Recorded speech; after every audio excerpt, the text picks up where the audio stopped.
کہ یہ سب لوگ ایک دوسرے سے ملے, مجھ سے کسی نے عید نہیں کہی. میری بچی گھر پہ بیمار تھی, میں ان کی حفاظت کے لیے آیا. کیا میں مسلمان نہیں؟ کیا میں ان کا بھائی نہیں؟ سوچو میرے میٹھے اسلامی بھائی, ہر چیز پیسوں سے نہیں ہوتی. چند مسکراہٹیں, تھوڑا سا پیار, تھوڑی سی عزت غریب کو دینا, یہ اللہ کی بارگاہ میں تمہارے درجے بلند کر دے گی. کبھی کسی غریب کی دل جوئی کر لینا. حضرت امام حسن جو نواسہ رسول ہیں, ایک بار مدینے میں جا رہے تھے, فقیر بیٹھے کھانا کھا رہے تھے, کہا اے حسن ہمارے ساتھ کھا لو. امام حسن ان کے ساتھ فٹ پاتھ پر بیٹھ گئے. کہا میں نواسہ رسول ہوں, میں صدقہ کھا نہیں سکتا, لیکن ایسا کرو تم آج کھانا کھا لو, کل میرے گھر آنا, میں تمہاری دعوت کروں گا. یہ غریبوں کو نبھانے والے تھے, اور ہم آج غریبوں کو دھتکارنے والے. آج غریب رشتہ دار کا تعارف کرانے میں ڈر لگتا ہے. یہ میرا چچا ہے, کیسے بتاؤں اپنے دوستوں کو, چچا تو بڑا غریب سے کپڑے پہنا ہوا, یہ چچا کا بیٹا, کیسے بتاؤں. رشتہ داروں کو بھول گئے. جب آپ کو اللہ نے مال دے دیا, آپ کسی مرتبے پر پہنچے, مشہور ہو گئے, تو اب اپنے غریب رشتہ داروں سے تعارف نہیں کریں گے.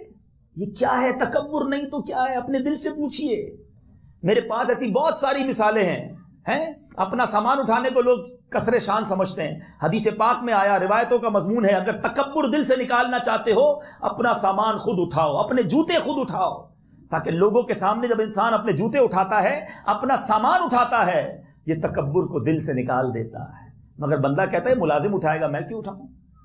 ملازم رکھنا گناہ نہیں ہے, مگر نیت کیا ہے؟ کبھی کبھی تو ایسا کر لو کہ ملازم سے سامان لے لو کہ اب میں اٹھاؤں گا, میں اپنے چپل اٹھاؤں گا. مجھے تکبر نہیں چاہیے, میں جہنم میں نہیں جانا چاہتا, میں اللہ کا عاجز بندہ رہنا چاہتا ہوں. اے میرے میٹھے اسلامی بھائیوں, میں بیان میں وقت تھوڑا ہے, ورنہ میں آپ کو بہت ساری مثالیں دیتا کہ کدھر کدھر کیسے کیسے گفتگو کے ذریعے, اشاروں کے ذریعے, ہمارے ایٹیٹیوڈ کے ذریعے ہم تکبر کر رہے ہوتے ہیں اور ہمیں پتہ بھی نہیں ہوتا. یہ جو بعض اوقات کھانا کھائیں دعوت وغیرہ میں, کوئی بیچارہ غریب آدمی آ کے بیٹھ جائے ساتھ, بندہ کہتا ہے آپ اٹھو, آپ ادھر کدھر بیٹھ گئے, آپ کی دعوت, آپ کا کھانا ادھر ہے. کھانا کیوں ادھر ہے؟ وہ غریب ہے اس لیے, اس کے کپڑے پرانے اس لیے. میرے آقا مدینے والے مصطفیٰ اپنے غلاموں کو اپنے ساتھ بٹھا کر کھلائیں, اور میں غلام رسول کہلانے والا غریبوں کو اٹھو یہاں سے. یاد رکھنا یہ ایک عمل کہیں برباد نہ کر دے. بنی اسرائیل کا ایک آخری واقعہ سنا دیتا ہوں آپ کو. شخص بنی اسرائیل میں اتنا عبادت گزار تھا, اللہ کو اتنا پسند تھا, وہ جدھر جاتا اس کے ساتھ ایک بادل بھی جاتا, بادل اس پر سایہ کرتا تھا. اللہ کی رحمت ایسی اس کے ساتھ تھی. ایک بڑا گناہگار بندہ, بڑے گناہ اس کے. اس نے سوچا یار میں اتنا گناہگار, میری تو بخشش پتہ نہیں ہوگی کہ نہیں, یہ اتنا نیک ہے, اس کے ساتھ بادل چلتا ہے, میں اس کے پاس جا کے بیٹھ جاتا ہوں, کیا پتہ اس پر کچھ چھینٹے برسیں گے رحمت کے, مجھ پر بھی برس جائیں گے. اس کی نیت کیا تھی؟ عاجزی کی. اس کی نیت کیا تھی؟ شرمندگی کی. اس کی نیت کیا تھی؟ توبہ کی.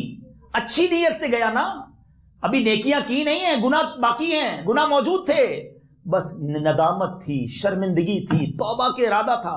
اس نیک بندے کے برابر میں جا کر بیٹھ گیا. نیک بندے کے دل میں خیال آیا یہ زمانے کا گناہگار میرے برابر میں, کہتا اٹھ ادھر سے, تم ادھر کدھر, چلو ادھر سے. اس کو کھڑا کر دیا. ایسا ہم میں سے بہت سو نے کیا ہوگا. سنو کیا ہوا, جب یہ بندہ کھڑا ہوا نا, تو وہ بادل جو ہے وہ اس گناہگار کے ساتھ چلنا شروع ہو گیا. اس زمانے کے نبی پر وحی نازل کی گئی کہ جاؤ اسے بتا دو, ان دونوں کو بتا دو کہ جو گناہگار تھا اس نے شرم لائی اپنے دل میں, ندامت لا کر آیا, اچھی نیت سے آیا, اللہ نے اس کے سارے گناہ معاف کر دیے, اور یہ نیکوکار بننے والا دل میں تکبر لایا, رب نے اس کی ساری نیکیاں ضائع کر دی. دونوں سے کہو اپنی زندگی دوبارہ سے شروع کرے. یہ ہے تکبر کا وبال, اور یہ ہے عاجزی, انکساری, جھکنے کا, نرمی کا فائدہ ہے. الندم التوبہ, توبہ بڑا اہتمام کرنے کی ضرورت نہیں ہے. شرم آنی جائے, شرم آ جائے, اللہ سے دل سے توبہ کر لو. میرا رب بہت کریم ہے, وہ ایک بار سچی توبہ کو دیکھ کر معاف کر دیتا ہے, سارے گناہ معاف کر دیتا ہے. بس بندہ ایسی توبہ بھی تو کرے نا. تو اے میرے میٹھے اسلامی بھائیوں, آج کا یہ بیان ایک ایسا میسج لے کر آیا ہوں. میں پہلے سوچ رہا تھا کہ بعد میں کسی کو خیال آئے گا کہ یار یہ تو امیروں کے لیے, وڈیروں کے لیے ٹاپک ہے, لیکن یاد رکھیے تکبر صرف امیر نہیں کرتا. تکبر ہر طرح کا آدمی اپنی اپنی فیلڈ میں کر رہا ہوتا ہے. آپ جدھر بھی ہیں اپنے آپ کو کمتر سمجھیے کہ دانا خاک میں مل کر گلے گلزار ہوتا ہے. ہماری میمنی میں ایک بڑی پیاری کہاوت ہے میمنی زبان میں کہ جو نمیوں وہ اللہ کے گمیوں, جو جھک گیا وہ اللہ کو پسند آ جاتا ہے. آپ جھک جائیے، نرم ہو جائیے، سب سے محبت سے ملیے. بلکہ میں تو مشورہ دوں گا ڈیلیبریٹلی، دانستہ اپنے غریب رشتہ داروں کے گھر جائیے، بہانہ نکال کر خود ہی چلے جائے، کوئی تحفہ لے کے چلے جائے. آپ کو اندازہ نہیں ہے وہ کیسی دل سے دعا نکلے گی، اس کی آنکھوں میں کیسے آنسو آئیں گے، اس کو اتنی خوشی ہوگی کہ اللہ تمہارے سارے غم دور کر دے گا. اب اس کو تحفے دے رہے ہیں جس کی کبڈیں بھری ہوئی ہیں، وہ آپ کا تحفہ لے کر سائڈ پہ رکھ دیتا ہے، پہلے ہی بڑے تحفے آئے ہوئے ہیں. جاؤ نا اس کو تحفہ دو جو بیچارہ ترس رہا ہے، جو بیچارہ فروٹ نہیں کھا سکتا. ان کے گھروں پہ جائیں، ملازمین کے گھروں پہ جائیں، محبت سے ملنا شروع کر دیں. آپ کو لگتا ہے یار میرے پاس پیسے تو نہیں ہیں، میں اتنے سارے تحفے نہیں دے سکتا، ارے مت دو تحفہ. پیسوں سے دل نہیں، مسکراہٹ سے دل جیتا جا سکتا ہے، نرمی سے آپ کسی کے دل میں داخل ہو سکتے ہیں. سیدی اعلیٰ حضرت لکھتے ہیں نا، شربت نہ دیں کریں بات لطف سے. شربت نہیں دینا نا، نہیں دو، بات تو اچھی کر لو، بات ہی میں دل توڑ دیتے ہو. شربت نہ دیں کرے بات لطف سے، یہ شہد ہو تو پھر کسے پرواہ شکر کی ہے. یہ شہد دینا شروع کر دو، پھر شکر کوئی نہیں مانگتا. اللہ کرے ہم نرم ہو جائیں، مہربان ہو جائیں. اللہ سے میں بھی دعا کرتا ہوں، آپ بھی دعا کریں، مولا ہمیں تکبر سے بچا لیتا. ہم ناقص ہیں، ہم کمزور ہیں، ہم سے یہ غلطیاں ہو گئی ہوں گی. اے کریم، ہم نے آج شیطان کا حشر سنا ہے، ہم شیطان کے ساتھی نہیں بننا چاہتے، اس کے ساتھ جہنم میں نہیں جانا چاہتے. اے مالک، ہمارے دلوں سے تکبر کو دور فرما دے، ہمیں عاجزی کا پیکر بنا دے. ہمارے دلوں سے، دل میں جو گندگیاں، غیبت ہے، بغض ہے، کینہ ہے، حسد ہے، اور بھی جو دل کی برائیاں ہیں، اللہ ہمارے دلوں کو پاک کر دے اور ہمارے دل کو نبی پاک کے عشق کا مدینہ بنا دے. علاج، بیماری بھی بتا دی، بیماری کیوں ہوتی ہے یہ بھی بتا دی، آخر میں علاج بھی لے جاؤ. ایسے ہی خالی ہاتھ بھیجنا تو ٹھیک نہیں نا. پہلا علاج ہر گناہ سے جان چھڑانے کا وہ ہے دعا. الدعاء سلاح المؤمن، دعا مومن کا ہتھیار ہے. رو رو کے دعا کرو. ہم کمزور ہیں نا، ہم سے نہیں نکل رہا. میرا رب چاہے، جس نے کن کہہ کر کائنات بنا دی، جس نے حضرت آدم علیہ السلام میں روح ڈال دی، وہ جب چاہے گا میرا دل بھی صاف کر دے گا. اس سے معافی مانگتے رہا کرو. ٹھیک ہے، پہلا علاج. دوسرا علاج جو میں نے کہا، حدیث پاک کا ایک اور مضمون ہے، سلام کو عام کریں. یہ تکبر کو دور کرتا ہے. جس کو جانتے ہیں اس کو بھی سلام کریں، جس کو نہیں جانتے اس کو بھی سلام. خود پہل کریں. ٹھیک ہے، آج سے یہ سنت پر عمل کریں گے انشاءاللہ. یہ انتظار نہیں کرنا مجھے کوئی سلام کرے. اپنے ڈرائیور، اپنے ملازم، اپنے خادم جو ملے پہلے جا کے سلام کریں. یہ جو عمل ہوگا نا، اس کے دل میں خوشی بھی ڈالے گا، آپ کے دل سے تکبر بھی نکال دے گا. یہ کلف اتارنے والے کام ہیں. کبھی کبھی اپنے جوتے اٹھائیں، اپنا سامان اٹھائیں، ٹھیک ہے، فرش پر بیٹھ جائیں، اپنے ملازمین، اپنے غریب رشتہ داروں کو قریب بٹھائیں، اپنے ہاتھ سے نوالا کھلا دیں. آپ کو یہ سب مشکل لگے گا، مشکل لگے نا تو سمجھ لو بیماری ہے. دوائی کس کو بری لگتی ہے؟ جو بیمار ہوتا ہے نا. کھانا کس کو اچھا نہیں لگتا؟ منہ کس کا خراب ہوتا ہے؟ ہم نے سب نے دوپہر کا کھانا جس نے کھایا ہے یا ناشتہ کیا، فرسٹ کلاس کھایا، کوئی پرابلم نہیں. جس کو آج بخار تھا، جس کو آج طبیعت خراب تھی، اس کو آج ناشتہ اچھا نہیں لگا. جب آپ یہ کام کرو گے اور آپ کو اچھا نہ لگے نا تو سمجھ لینا بیماری تھی اندر، یہ نکل رہی ہے اور یہ نکل جائے گی. ہاں بالکل، آپ اس پر عمل کریں، کیونکہ تکبر لے کر قبر میں گئے تو مارے جائیں گے، پھنس جائیں گے. شیطان کا ساتھی نہ بنا دیا جائے. اللہ مجھے اور آپ کو عاجزی، انکساری کا پیکر بنا دے. اور یہ ساری چیزیں ایک طریقہ بتا دیتا ہوں، کہتے نا پریکٹیکل. آپ نے یہ اگر علاج کرنا ہے نا تو کہاں ملے گا یہ علاج؟ میں آپ کو ایک شاندار طریقہ بتا دیتا ہوں. آپ اس کو پلیز سیریس لیجئے گا. اگر واقعی اس بیماری اور بھی بہت ساری بیماریوں سے جان چھڑانی ہے نا، آپ دعوت اسلامی والوں کے ساتھ مدنی قافلے میں چلے جائیں. یقین کریں، آپ 30 دن کے لیے چلے جائیں، 12 دن کے لیے، کم از کم 3 دن کے لیے چلے جائیں. ادھر کیا ہوگا؟ اپنا سامان خود اٹھانا پڑے گا، مسجد کے فرش پر سونا پڑے گا، کبھی کبھی مسجد کی صفائی بھی کرنی پڑے گی. برابر میں ایک غریب زمیندار بھی آپ کے ساتھ کھانا کھا رہا ہوگا. آپ ایک ہی تھال میں کھانا کھا رہے ہوں گے. کوئی ایک ہی صف میں کھڑے ہو گئے محمود و ایاز، نہ کوئی بندہ رہا نہ کوئی بندہ نواز. سارا کلف ولف تکبر سب سائڈ پہ ہو جائے گا. سب مل کر نیکی کی دعوت دیں گے، سب مل کے بس میں سفر کریں گے، بالکل ان کے ساتھ گھل مل کر. وہاں جا کر بھی کہیں میں زمیندار، میرا کھانا پکاؤ. میں مسجد میں بھی تکبر مت کر کے آ جانا. یا مسجد میں بھی لوگ تکبر کرتے، سائیں آ رہے ہیں، ان کی جگہ رکھنی پڑے گی پہلی صف میں. اللہ کے بندوں، یہ مسجد ہے، اللہ کا گھر ہے، یہ تو سب کے لیے ایک صف کی جگہ تھی. وہاں تمہارا مسجد میں بھی پروٹوکول چلے گا؟ تو یہ تو بہت زیادہ غضب کی بات ہے نا. اللہ کے گھر میں جا کر کچھ لوگ کر رہے ہوتے تکبر. نہیں جناب، اللہ کی بارگاہ میں سب ایک ہیں. اللہ کی بارگاہ میں کون معزز ہے؟ جو زیادہ تقوی والا ہے. اللہ ہمیں اللہ کی بارگاہ میں مقبول بنا دے، اپنی بارگاہ میں ہمیں عزت دے دے. خدا کی قسم، آخری بات سن لو اور دل میں بٹھا لو اس بات کو. خدا کی قسم ساری دنیا اس کسی کی عزت کرے نا اور اللہ کی بارگاہ میں وہ مقبول نہیں ہے، اس عزت کا کوئی فائدہ نہیں ہے۔ اور جس کو دنیا میں کوئی نہ پوچھے اور اللہ اور اس کے رسول کی بارگاہ میں وہ مکرم ہے، وہ پسندیدہ ہے، اللہ کی قسم وہی کامیاب ہے۔ اللہ مجھے اور آپ کو اپنی بارگاہ میں مقبول بنا لے۔ یہ عزتیں، یہ شہرتیں، یہ کچھ بھی نہیں ہے، یہ اچانک چلی جائیں گی۔ اللہ پسند کر لے، اللہ کے حبیب پسند کر لیں، یہی زندگی کامیاب زندگی ہے۔ اللہ ایسی زندگی مجھے اور آپ کو گزارنے کی توفیق۔ تو اب نیت کرتے ہیں مدنی قافلے میں سفر کریں گے انشاءاللہ۔ اللہ تعالیٰ آپ سب کو دنیا اور آخرت کی برکتیں عطا فرمائے۔ میرے اعمال کی اصلاح کرم سے